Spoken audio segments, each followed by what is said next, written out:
وقال الذين لا يرجون لقاءنا لولا أنزل علينا الملائكة أو نرى ربنا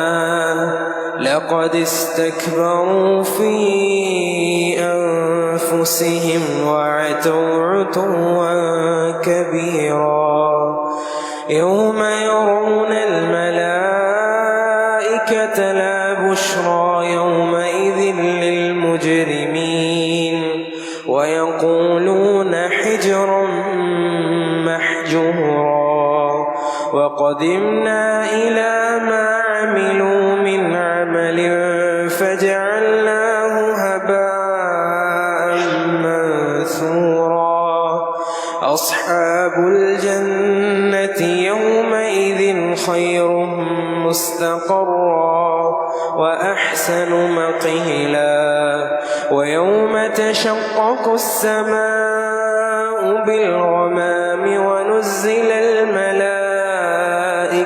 تنزيلا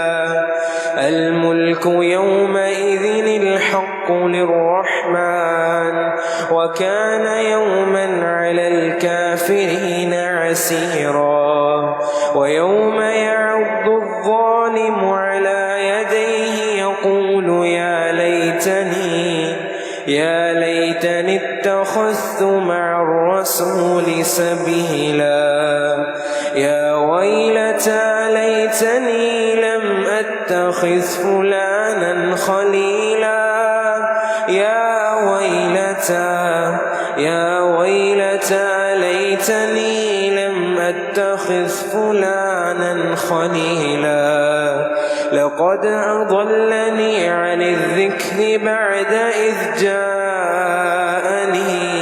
وكان الشيطان للإنسان خذولا وقال الرسول يا رب إن قوم اتخذوا هذا القرآن مهجورا وكذلك جعلنا لكل نبي عدوا من المجرمين وكفى بربك هاديا ونصيرا وقال الذين كفروا لولا نزل عليه القرآن جملة واحدة كذلك لنثبت به فؤادك ورتلناه ترتيلا ولا يأتونك بمثل إلا جئناك بالحق وأحسن تفسيرا الذين يحشرون على وجوههم إلى جهنم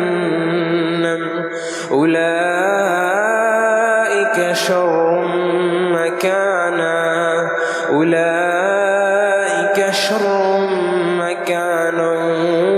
وأضل سبيلا